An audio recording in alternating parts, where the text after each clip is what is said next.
The following conversation is with Yulia, who is the founder of Remind Studio, which is a meditation studio in Victoria in London, where I work at. We talk about spirituality, we talk about her spiritual journey, how she got into it, and also founded the studio. We talk a bit about spirituality in business and also how to keep up a spiritual practice whilst living in the city. We also get into a bit of like meditation talk and also psychedelics. And at the end of the conversation, I give her a short reading. So I hope that you enjoy the conversation. And if you do, feel free to hit that like button, subscribe button, and leave your questions and thoughts in the comment section below this video. So I am here today with Yulia, who is the founder of Remind Studio, which is a beautiful meditation studio in Victoria, which I also work at. I've been there for a couple of months and I'm really enjoying my journey there, which is also why I wanted to bring Julia on, because she's someone who has created a space in London where people can have an opportunity to like really return to self and also get a sense of calm and ease in this quite hectic and stressful city that we all live in. And Julia, I'd just love to open up with you introducing yourself, telling us a bit about your story and how you got into all of this. Well, I am originally from Moscow, Russia, and I moved to London to study in university. And I actually started a course in a law school, and moving from Russia to the UK and going straight into law school was incredibly difficult. It was also kind of not my personal choice. My parents sort of pushed me into law school, but what I really wanted to do was to study theology or study of religion or philosophy. I was really intrigued by these kind of subjects, and I was really fascinated by kind of learning everything about all the different religions. The mysticism as well was very interesting to me. And so after my first year and miserably failing all of my exams and courseworks because, my language barrier was, just impossible to overcome in 1 year, and I was not properly kind of interested in studying law really, I transferred to study religion at SOAS. And I really enjoyed that. And as expected, I really enjoyed all the kind of mysticism and philosophical subjects of the course. I did not enjoy any of the kind of more practical bits, like more anthropological sides of things, like which religions are practiced in which parts of the world, that type of thing. And I was really fascinated with Hinduism and with Buddhism, and I studied the Vedas, and I learned a lot about different meditation techniques, specifically practiced in Buddhism or Hinduism. Yes, and that was kind of my first introduction to meditation as a modality. And as well as in our university, it was highly, highly encouraged. In general, they had kind of meditation classes available for students, yoga classes. Um, they were kind of teaching us about nutrition as part of like the well-being, um, kind of like help for students get on with life in London and with their studies as well. And yeah, the library just had like all kinds of books that you can imagine on mysticism, spirituality, any religion imaginable. You know, I found Zoroastrianism really fascinating when I was a student, just because it combined different religions into one separate thing.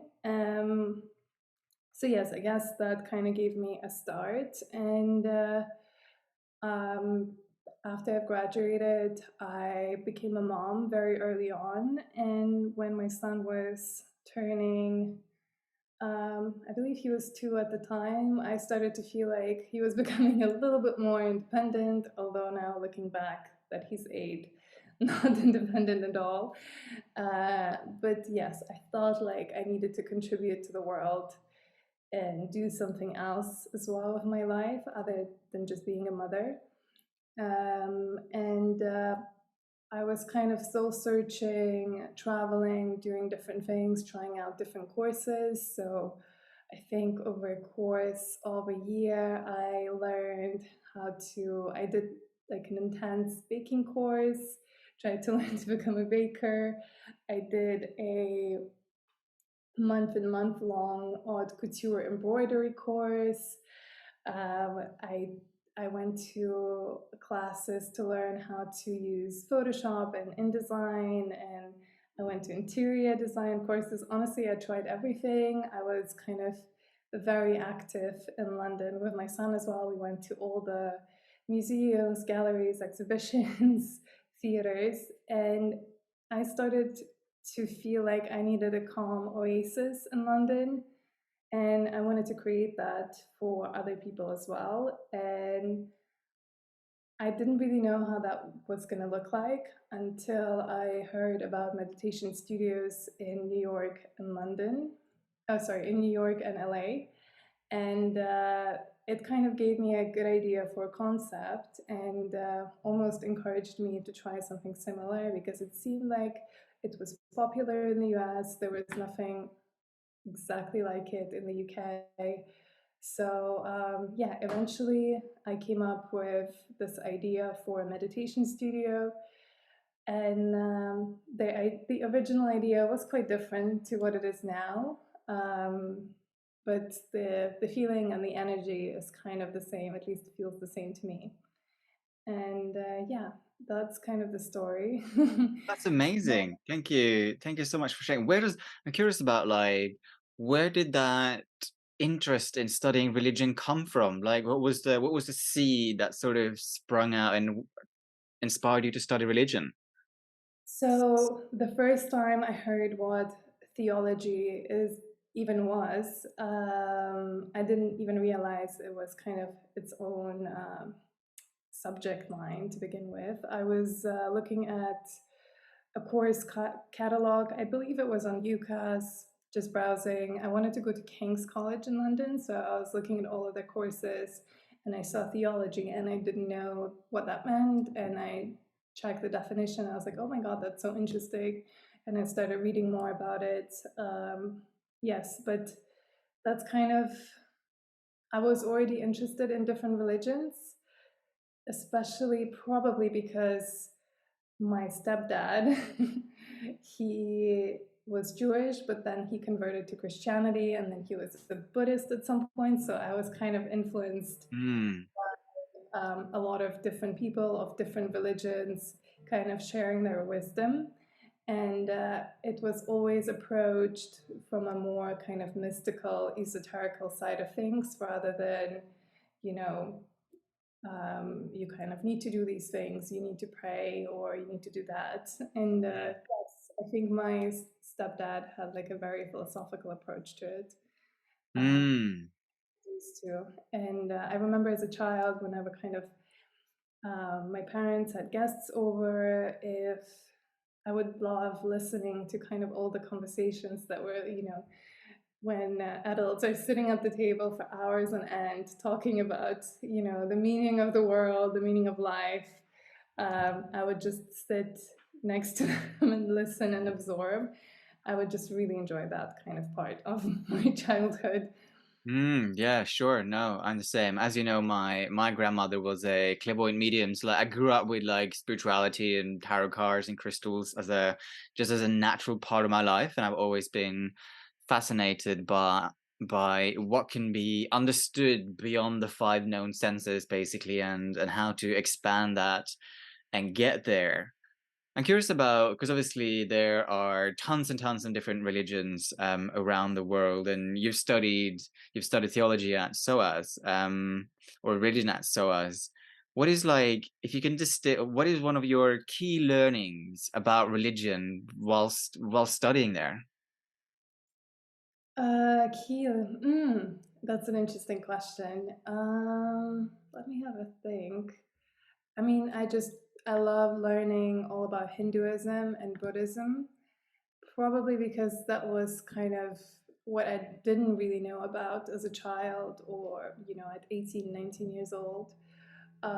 It just, the Vedas, that seemed completely fascinating to me. The Bhagavad Gita, um, I've read it when I was in uni, and honestly, I would really like, in general, I'm kind of, I love, I used to love, no, I still love them, but any kind of books on novels about different worlds or, you know, different universes even would always fascinate me as a child. So I was kind of bored in our current world, and I needed to have all kinds of imaginative things when I was reading books or watching movies.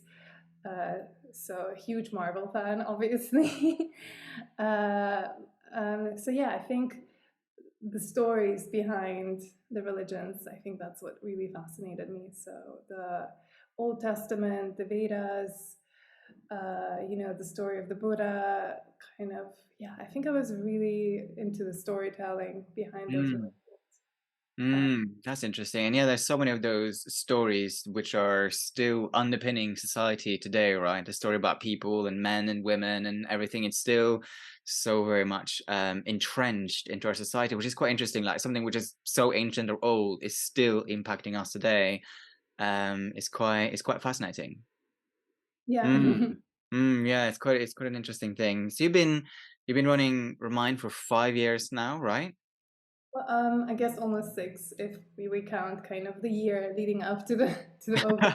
Yeah. Right, 6 years. Wow, it's quite an accomplishment to have kept the business going for 6 years, also through the pandemic, which is one of which when you have an in-person business is hard to keep that going. Just continuing on that sort of notion of religion and spirituality. So you studied religion at SOAS, so now you've been running a spiritual meditation studio for the last 6 years. How do you say that your sense of like your own spiritual philosophy has changed or developed as you've spent time there? Because it's a different kind of studying, almost.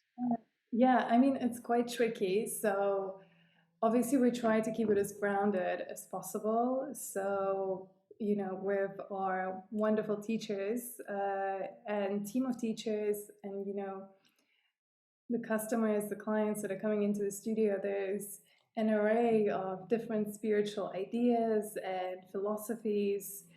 So, what I felt that we needed to do is almost kind of like strip it down and just create a vessel that can hold it.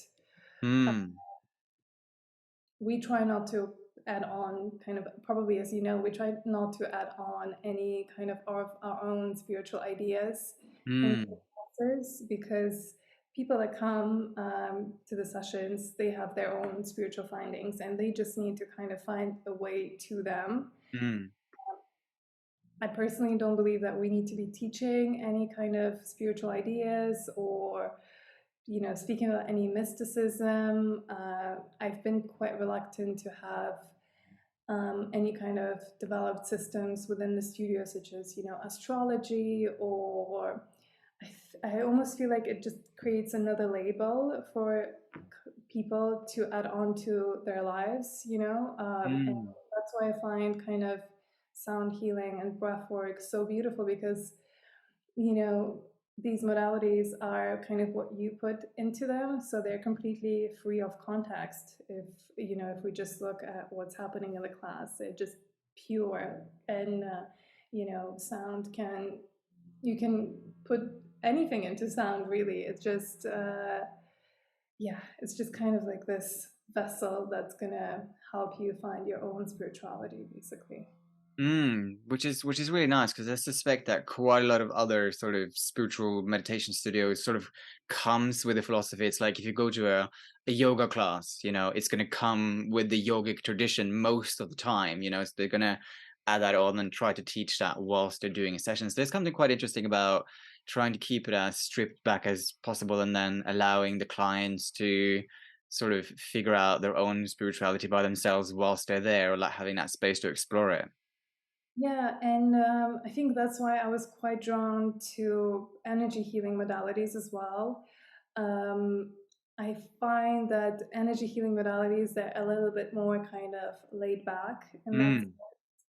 Mm, For instance, Reiki, I thought there is not much kind of structure to the way it's taught and passed down, which I really liked. So in the past, I've done an array of meditation courses. So when I was quite young, I learned about Vedic meditation or transcendental meditation, and that in itself is such an organization, and it mm, just, it's not just meditation, it's actually, a whole kind of like philosophy based on the yogic traditions. And honestly, I thought that it was maybe a little bit too much pressure eventually, and it became something that you had to do, and there was no kind of flow or creativity within it. It was more restricting than it was helpful in the end. Okay, maybe it did release a little bit of stress, but yeah, I just ended up being quite constrained by it, and that's why kind of I went out and tried to just started seeking out other modalities as well. And when it came to the studio, my original idea was to bring as many of different traditions and schools of meditation as possible, so that people can have like bite-sized options to see if that suits them. Probably, as you know, if you want to do a course of meditation, you would have an option in London, at least, of maybe 5 to 6 different traditions, Vedic meditation, Buddhist meditation, and then you kind of get sucked into the organization, and then, mm, start with level one, introduction, and then level one, level two. And these are all kind of time consuming and, expensive for the most part. So I wanted to have something different. I wanted to be open. I didn't want another thing that I kind of noticed in these schools of meditation is that the teacher was always, always, always on a pedestal. The teacher has done more meditation, has done more learning, is more enlightened as well, and you were there as a student, and that did not really feel empowering for me, at least.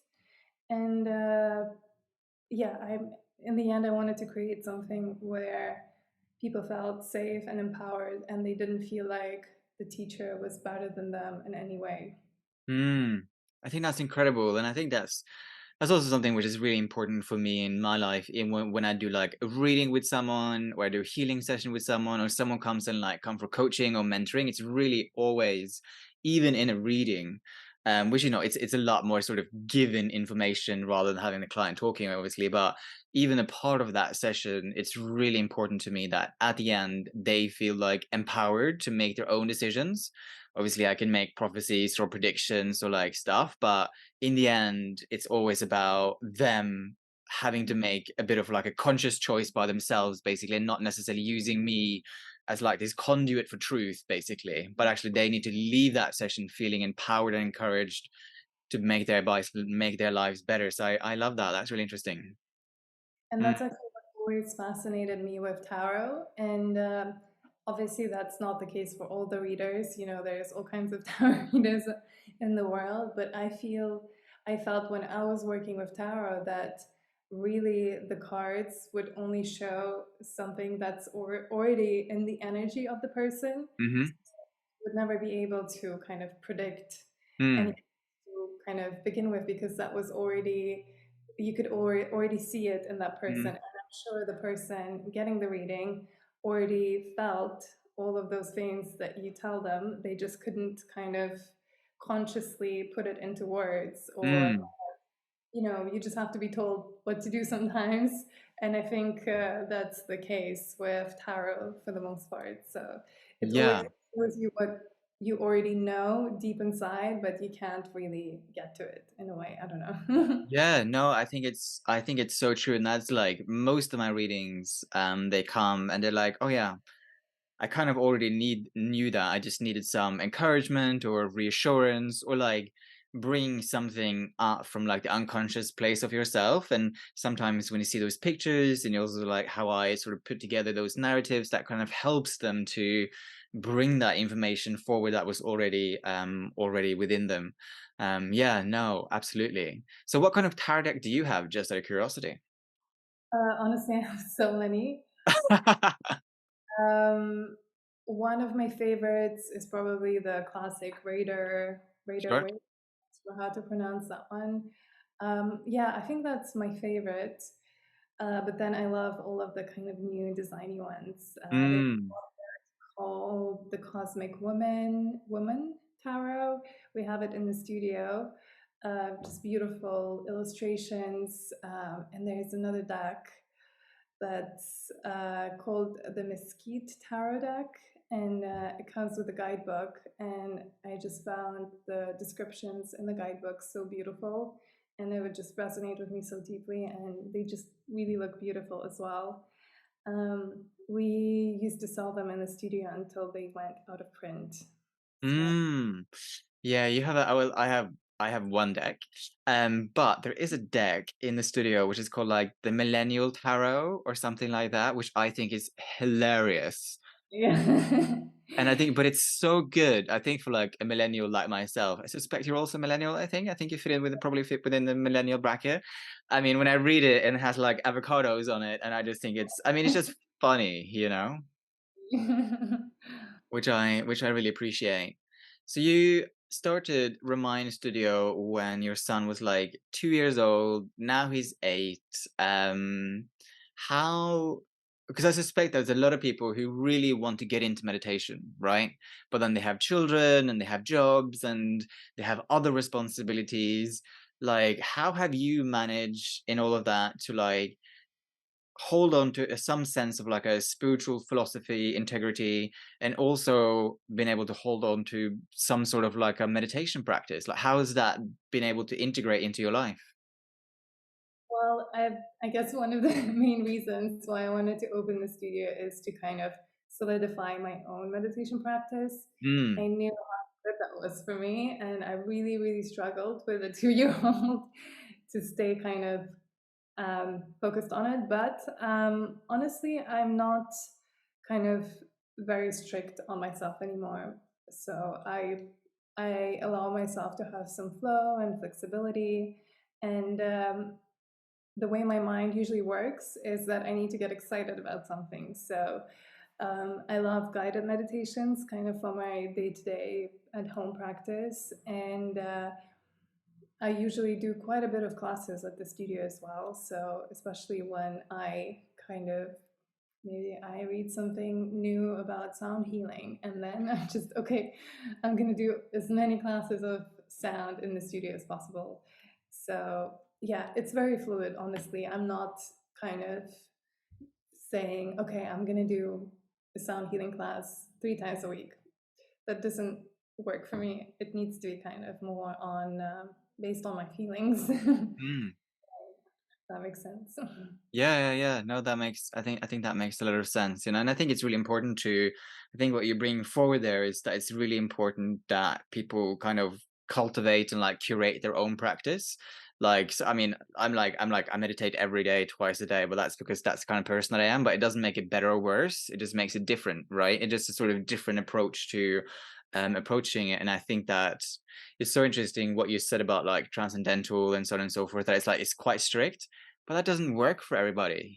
People are different and people have different inclination, and I think it's really important to embrace that, especially with something like spirituality, because I think some people can get really caught up in, oh, I have to do this and this, and then it sort of actually becomes limiting and quite rigid, rather than something which is like empowering and freeing, which is why spirituality is supposed to be all about. Yeah, and it's a funny thing, but I find that starting a meditation practice, it's almost like starting like a retinol cream. You have to Mm, be like very honestly, if you're already under a lot of stress, if you're already kind of sleep deprived, it can open up a lot of emotional things mm, quickly. So you really have to be quite careful with, how quickly you start a practice. Same way as, if you suddenly are using a retinol cream twice a day, you're gonna have a disaster of Mm, skin situation. You have to almost train your skin to kind of be okay with retinol and not dry out and not break out. Same way with meditation, you kind of, I think, yeah, same as with workouts personally as well. Like you just have to take it slow. So if you had like a break for a while, I think it's better to kind of maybe do it once a week, couple of times a week, and then kind of grow it up to a bit mm, more than taking a course and then jumping into, this twice a day kind of thing. And honestly, for some people, I can totally see how that would lead to kind of mental breakdowns, psychosis, all kinds of things. That's what I find a little bit tricky about intense meditation retreats where you meditate for 6 to 8 hours a day. mm, I feel like it might be really harsh on the nervous system. And I've tried a couple, and I've done a meditation retreat in India where I was meditating for about 4 hours a day, maybe five. And I mean, to be honest, I don't think it was necessary. I don't think I had that much benefit out of it. And, it does create a little bit of a strain on the nervous system. Like it is too much, it's too overwhelming. You have like a lot of kind of thoughts and feelings, emotions coming out. Yeah. I'm yet to try a Vipassana, but like I'm just worried about my strained nervous system as it is. mm. Yeah, no, I think you pointed to something that's very, very true. And I've never done like a 10-day silent retreat because I also just don't think it's necessary. Like I don't need to do that. I think some people can benefit from it, absolutely. There's loads of people who really love it. But I think I've also read accounts of people who's like overdoing it, you know, and then they become psycho because this I think there's some if you're like if you're already an anxious person and then you try to sit still for like hours on end, that can really make you spiral basically. I think if you sort of build up that strength over time, you can like build up to like a strong meditation practice. But starting out with like I'm gonna just do like a 10-day with no like pre-training, I think that could be if you're already an anxious person, it could potentially be a disaster. Yeah. Yeah, I think it would do more harm than it would do good. In my, Yeah. and the same goes, for sound healing and for breath work. I personally don't see how like an all night sound healing, sound bath session can do people good. Mm, So popular and these exist. I did not try one yet. My approach to sound and to breath work is pretty much the same. You want to be subtle because subtle, small kind of energies, they create most of the changes anyway. So it's mm, almost like, what is it, 80-20 rule. So like mm-hmm, uh, percent of what you're doing is creating 80% of the changes in your life, or like they bring the most kind of results and impact rather than the other 80% of what you're doing. mm, So that's why yeah. kind of is so stripped back. The classes are rather relatively short compared to typical workshops or kind of ceremonies. Yeah, we're just, I think, um, for someone who's never had a sound bath to come in and do a 3-hour one would be quite intense Yeah. on the. Yeah, yeah, no, it would be super intense actually. Because I think there's probably about what 30 40 minutes of sound bath in the 50-minute hour, I guess. 35 minutes. Yeah, yeah, I guess 5-minute introduction, 5-minute meditation, 30 minutes on bath, and kind of Mm, 10 minutes to come back out. Yeah, about yeah. 30 minutes, which I think is, Yeah. um, I would not go over 50 minutes of just pure sound. Yeah, and I mean it's the same thing when I work with my clients. In the beginning, I usually keep the meditation to about like 20 minutes at first, because obviously, I mean, I do a lot of talking through the meditations because I do a guided meditation. Because I do find that if I'm sort of throwing someone straight into like 40 minutes basically can be quite intense for quite a lot of people. So I usually, when I work with them, like keep it shorter and then sort of build it up over time, because there's a lot of people are also just not used to lying down for 40 minutes and just listening, or just trying to meditate. It's not necessarily something that someone normally do, basically. Yeah. Yeah. So, Yulia, what does spirituality mean to you? It's a big question. I think it's some sort of a connection, almost like a mind-body connection in a way. Um, if we say that kind of we already hold everything in our, like what's meant for us, what our purpose is within kind of ourselves and the energies within the body. I think um, the main purpose of um, the types of meditations or classes that I do is to connect with kind of my body. I really like to connect with kind of like the higher energies as well. I find it very, I'm obviously not as intuitive as kind of some people in the world. I don't necessarily feel everything, or I have a name for it, but I have this kind of higher energy that I can feel. And Mm, you can use different, obviously, things to connect to different types of meditations or energies, either if it's Reiki or angelic healing or sound healing. It kind of, in the end, it guides you to that same place. mm-hmm, It's almost like, there was this kind of joke with you know, six blind people touching an elephant, and one touches the trunk, and he says, "Ooh, it's like a water hose," and another one touches the ear, and he says, I can't even remember, but they basically all each touch a different part of the element, and they say that this is kind of what religion is like. All of these different religions are kind of touching the same thing in different parts and interpreting it in a different way. mm, It's the same for healing modalities and sound, Reiki, angelic healing, vortex healing, even tarot. It eventually kind of leads you into the same place. yeah, no, absolutely.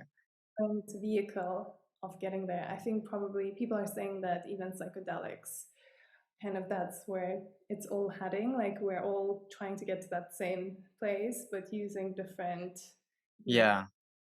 Yeah. Yeah, no, I think you're absolutely right. And that's something I always say when people, which is why I like using the phrase like energy healing or like spiritual energy healing is what I use, because I think it all comes from the same place in the end. It's like in the end, we're all tapping into that life force of the universe, which is what's sort of sending healing energy through our body and cleansing our spiritual etheric energies. And then we all connect with like what I call the power of spirit, or your guides, basically. People sort of have a different names for that. But yeah, that's a very part of my practice too, is to just like keep it super simple and just say that's what it is. It's interesting thing about psychedelics though, because I do think there's a slight difference there.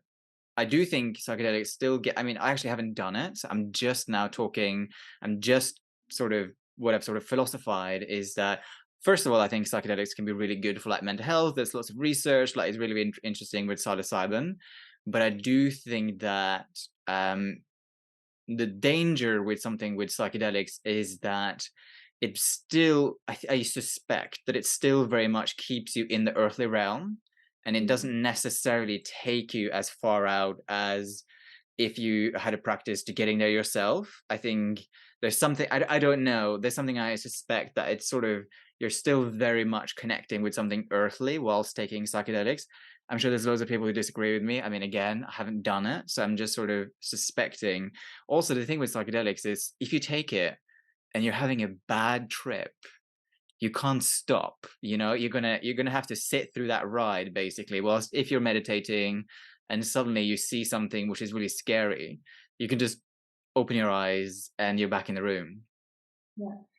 Well, I'm quite scared of psychedelics, to be honest, because I don't feel like I have a strong like intention or purpose of trying something out. Mm, Um, yeah, I don't know. Like, there's obviously I have heard and read a lot of different things. I can't kind of fully discredit it. Maybe one day I'm gonna try and see what it's like.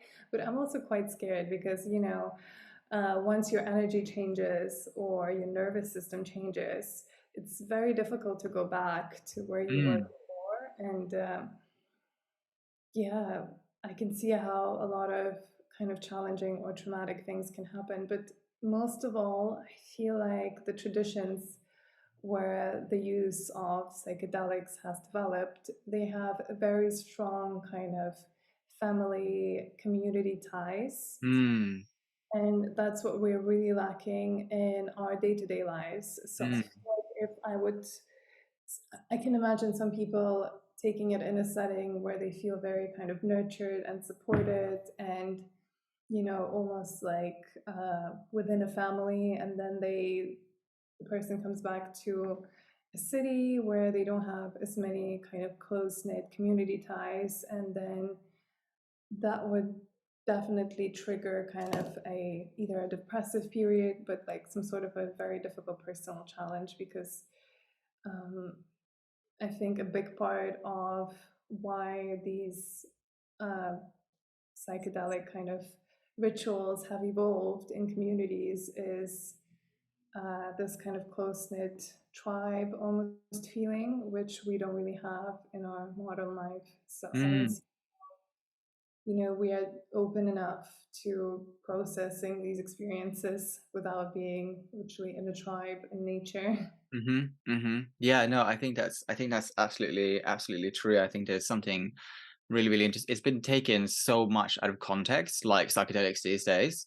So yeah, I think that's so true, and I think that's probably again why Remind Studio is doing so well in many ways, is because you are creating a community of spiritual people who are like coming together and actually having like those spiritual experiences, and you're sort of building community with the people. Like, for example, the people I have in my classes, people come back, and I'm sure that's true for many other classes as well, that like people have regulars and you start building that community of like spiritual seekers, which I think is really beautiful.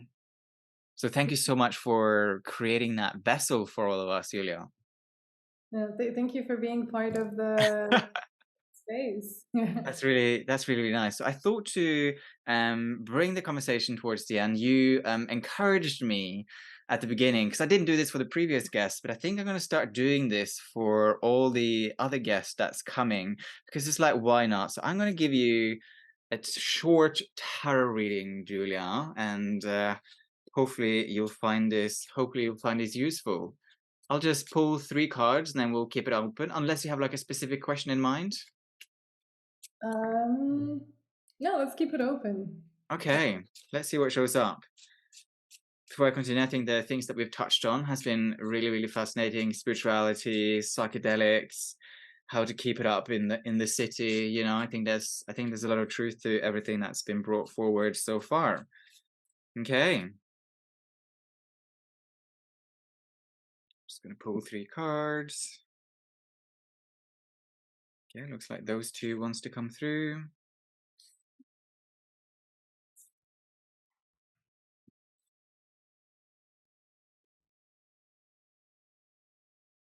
That's really, really interesting, and that's also good. It's always nice when it's sort of like a positive. I mean, isn't I always say to people, because people come and they're like, "Oh, is it going to be something bad? Is it going to be something bad?" And I always say to people that there's no such thing as good and bad. There are only challenges and opportunities. And 99% of the time, a challenge is also an opportunity. I mean, sometimes it's easier said than done when something really challenging happens, and you're like, but Tor, how is this an opportunity, basically? Mhm. But I do try to always keep it at that. So I pulled 3 cards for you today, Julia. And the first card that I pulled for you today is the King of Coins, which is a really, really good, interesting card to get. also got the Three of Coins together with the King of Coins, and also got the Ace of Swords here. And for those of you who knows the tarot will know that the coins very often has to do with like the material worlds, like money, finance, and so on and so forth. Swords often have to do with like intellectual choices, not necessarily like heart-based choices, but it's more like head-based choices. The cups are the choices or the landscape of emotion often, whilst the wands has much more to do with like energy and creativity and forward motion. And I love the fire energy because because I'm a fire and I'm a Leo. So something about that which I find quite interesting. But I think some people can also find it a bit sort of unnerving when that shows up, basically. So for you, Julia, the reading that I'm going to give you today. So the King of Pentacles, they are the entrepreneur. You know, they are the builder, the creator. They're someone who has a vision, but also makes it happen. You know, there's a lot of people who has visions, but then do nothing with it in so many ways. And I think that you are an excellent example of someone who had a vision and then actually went and did it. Even before you went and did Remind Studio, you know, you were talking about how you were doing all of these courses and you were exploring and you're really finding your path moving forward. It comes with the Three of Coins, and I think that what I see around you right now, if it hasn't happened already, it's going to happen very soon. Where I think it's going to be relating to work and like Remind and the studio and like the vision moving forward and who to. It feels like there's something about like vision, but also like partnerships, like who are the right people to work with, right? Who is going to take Remind Studio to the next level? Like, is it going to expand? How is it going to expand? How is that expansion going to happen? Where is it going to be?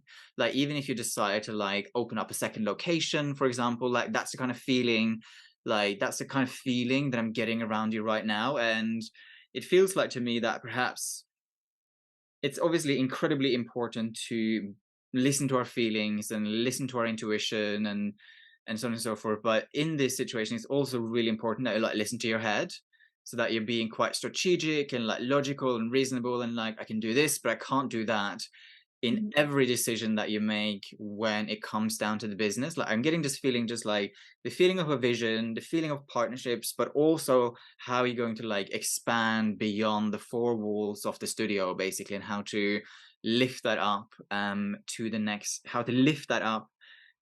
level. And I think it's important that, yeah, like I said, listening to your intuition, but like being really logical and reasonable, and also having people around you who are like grounded and also has that approach. But like, if you have a vision, it's like how is going to happen? What's the strategy? What's the plan, basically, to bring that into fruition? Because even if you, I don't know, go to a bank or you go and talk to someone, they be like, but how are we going to do this, you know? So I think it's being like really thorough with the plan. I think it's the key. That's the energy that I'm sensing around you right now, and it's just very positive. Actually, it's very, very positive. So yeah, how does that sit with you, Julia? No, 100%. So, obviously, in the beginning of the studio, there was not much kind of entrepreneurial experience, and I have learned so much over the 6 years about how to, run a business effectively. And, everyone can have a business that's kind of like a hobby and, have their kind of spiritual venture, but, you know, eventually we live in a obviously capitalist society and profits do matter. So if you don't have a profit these days, you probably don't have a business. um, I mean, at least personally, when it comes to small business, this might be a very kind of controversial thing to say, but yeah, I think, and to get a profit there's very kind of actionable steps that you can take to get there. It's not, it's not that kind of spiritual. To like success in the modern world is not that spiritual, so you have to have, you know, a good product or a good service, and you have to get your financials right as well. So yeah, that really resonates. Like the bit, yeah, which I did not have for probably the first 3 to 4 years of running the studio. So it was very much like, oh, I feel this is what we should do, and I did not really have a why. I just Mm. Yeah, it's a really interesting thing because, like, obviously I did this part-time for like 6 years before I went and started my sort of spiritual full-time venture. And it's a really interesting thing to try and find a balance, because there's a balance between that. I wrote this post this a few weeks ago, which is like intention for the week is to find find a balance between flow and discipline. yeah, Which is this thing is like you should certainly have a sense of flow and intuition in what you do, and it has to kind of feel right, but you also have to be like, but how is this going to get done, basically, and is this the right thing? yeah. And you know, I tend to go very often into a flow state and then forget everything else that I have going on. Get so much into the newsletter that I might forget to pay a bill that was really urgent to get, like, you know, maybe it's ADHD, maybe it's not, I don't know, but it's kind of like that energy of Mm, ADHD that I feel very often, like at least how it's described, it's almost, you know, like getting overexcited, getting really into the flow, but then, you know, everything else just kind of falls off falls out of my mind, and then it's constantly kind of like bringing myself back into the focus, back in, like that's why we meditate to begin with, is, you know, we train ourselves to come back into the focus and mm, to like either the body, either the breath, or, you know, whatever else we might be focusing on. So yeah, it's almost like what is that saying? So kind of, I very often feel like everything that we do on the micro level reflects the micro level and vice versa.